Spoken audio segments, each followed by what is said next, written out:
Hey everyone, I'm back again with an update. So I made a video with the 500 SEC and I have not made an updated video since. I've been taking this time to get familiar with the SEC to see what all it needs. It needs quite a bit. I didn't really explain much in the first video about all that I knew up front that it needed, and particularly about the interior. The interior was stripped out. It had originally a tan interior and it was in real bad shape. The car has 150,000 miles and somebody really drove it and did not baby this car. It has not been well cared for. Now let's be upfront about the things that it needs. Whew.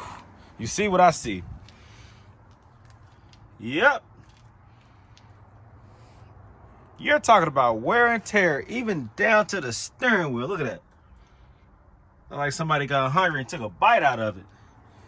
So the original interior was tan. It was very dirty, filthy, nasty, tore up, a lot of damage, just wear and tear and age.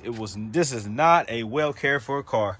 Look at the wood shifter knob.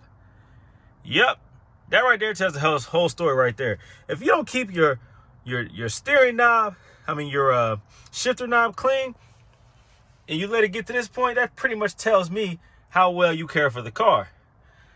Yeah, even the steering wheel. It has steering wheel cover, but the steering wheel cover was more disgusting than anything else. That tells you a lot about the car. So the previous owner, very nice guy. His name is Herb Goins. Cool cat, man. I'm glad I met him. I knew him from Facebook forums. He has a couple of nice Mercedes cars, some retro style cars. This was one of them. And I decided to buy this from him. He follows me on my YouTube channel, which I definitely appreciate. So shout out to him. What he did initially was get this car, and he had the fantastic idea of swapping out that tan interior with black interior, which is what I would do. So, kudos to him for that. The problem is he ran into some difficulties with the seats, because this is a Euro version, a Euro spec, and he bought a black interior from a US spec. So the wiring is different. The wire harnesses are different. They came with different options, so it's not just a plug and play. You know what? Let me just go ahead and show you what this interior looks like. Okay, well, this right here is the rear trunk cover, the floor cover right here. Look how nasty this is. That is disgusting. Got the spare. You have the side of the trunk lining. Here goes the black seats. Here goes the black leather seats. This is one of them, and the second one is right here. I have them laid down because I'm looking at these braces and brackets and the wiring, and they are totally different.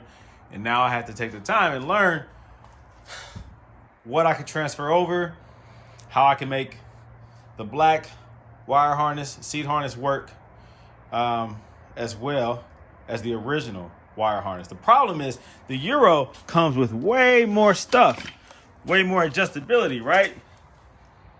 You have more plugs, you have more connections, you even have more motors. I think it had more functionality and more comfort options than the American spec one. One motor. You know what? Is that two motors? Oh, that is three motors. Less complicated wiring, a more simple connection versus this one. You see that? Couple of the same plugs, but this part right here is going to throw me off the most. All right, anyways, look at the original seat.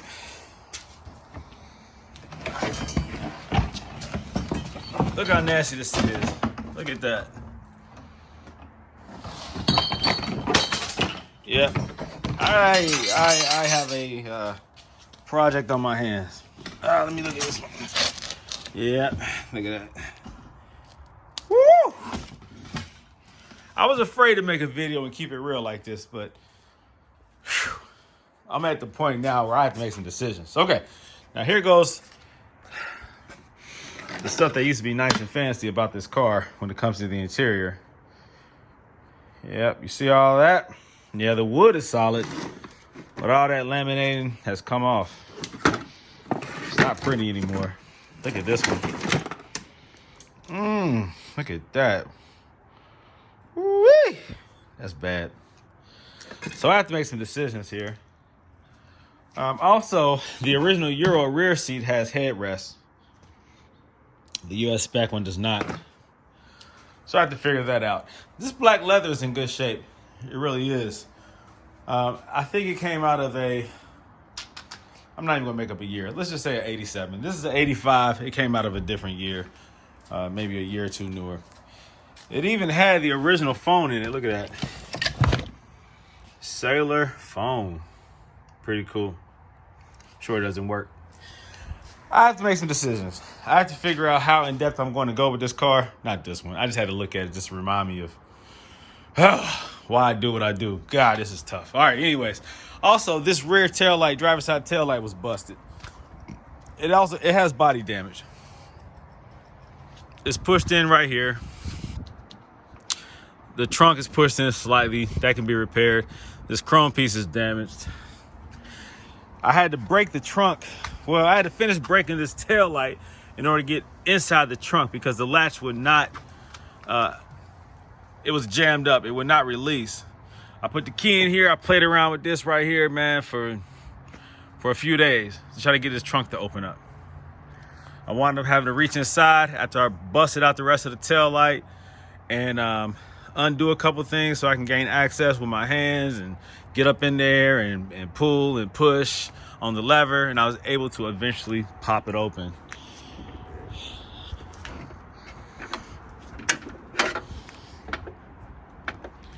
These cars are known for rust in certain areas.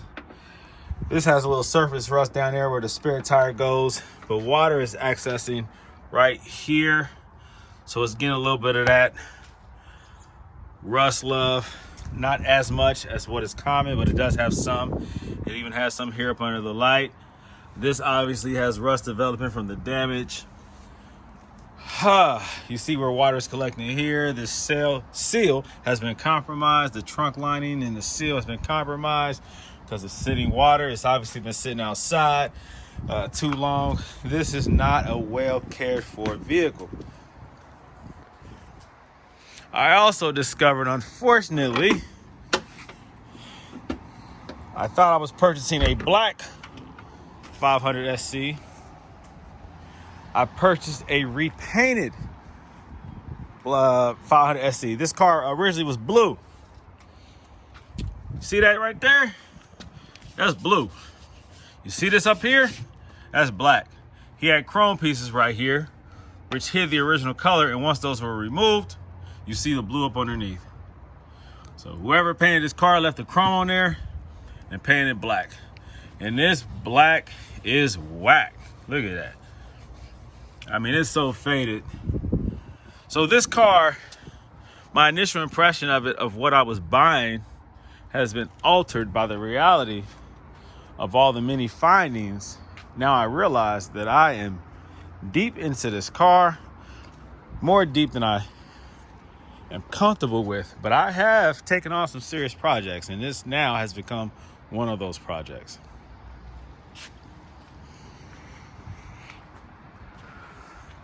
This headlight needs to be replaced. It's busted up. It is a Euro light, so there's not many of them available. They are available, but there's not many of them, so I gotta probably pay a pretty ticket for that. That grill is busted. That has to go. This headlight looks good, but the fog light needs to be replaced.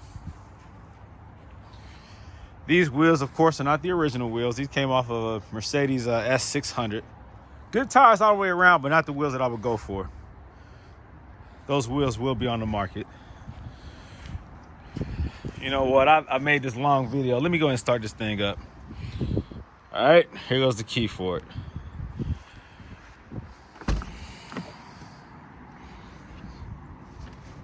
All right, don't laugh at my seat right there. A lot of old school stuff in here. I get excited looking at this old stuff because I love Mercedes and I love the way Mercedes thinks in their designs, even from 85. But it's just something new. It's a curve. I have to learn this old tech. This is new to me. Let's see what this thing does at startup.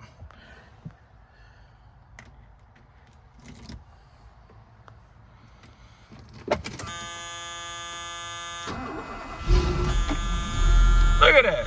Started right up. Ain't that something?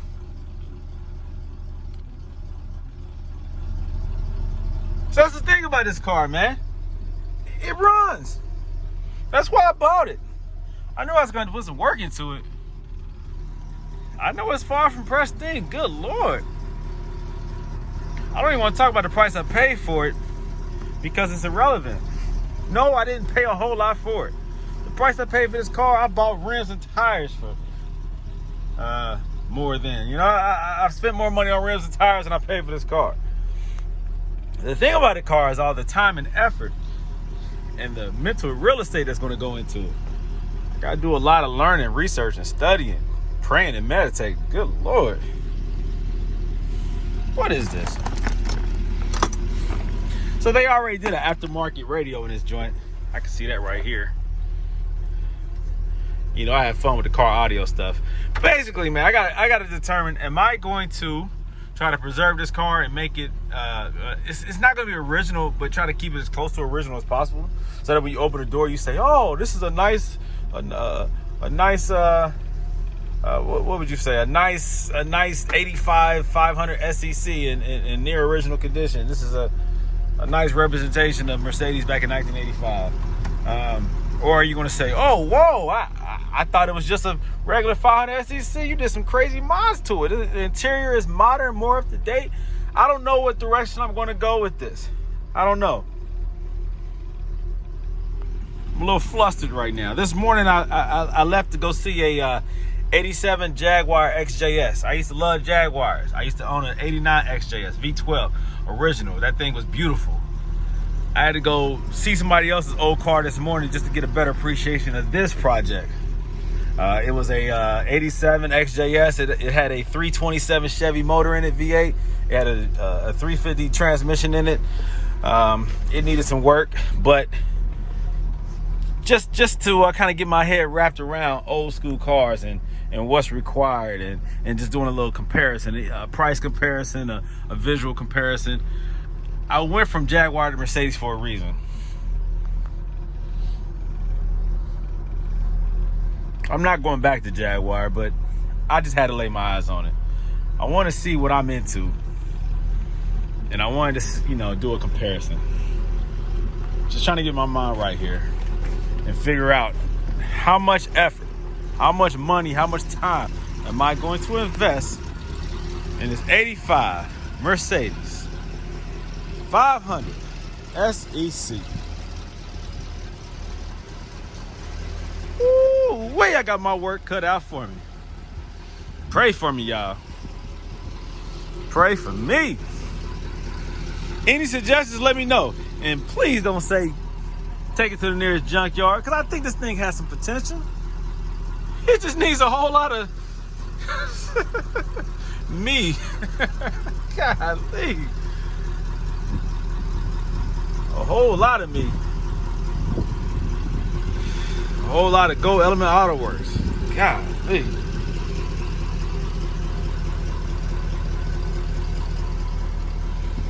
I was told that the windows work and the sunroof works, but I won't know until I hook everything up, the switches and whatnot. I can test that out though before I get too far into it.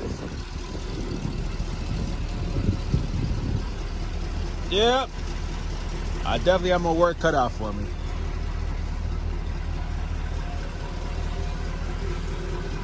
This is a great example of a project.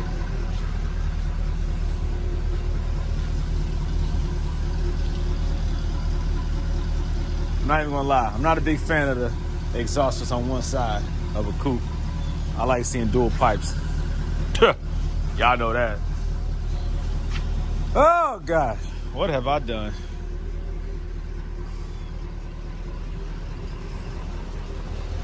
I would pop the hood so you can see the motor, but It takes 2 hands, and this phone, I can't do it. It kind of jams up a little bit. It takes 2 hands to get that hood open. I'll do that on another video. All right, I'll keep you guys posted. I'll talk to you later. Shoot me your ideas. This is BG keeping it real. More real than I want to be. This is what it is. I'll keep you posted. Go Element Autoworks. Bye-bye.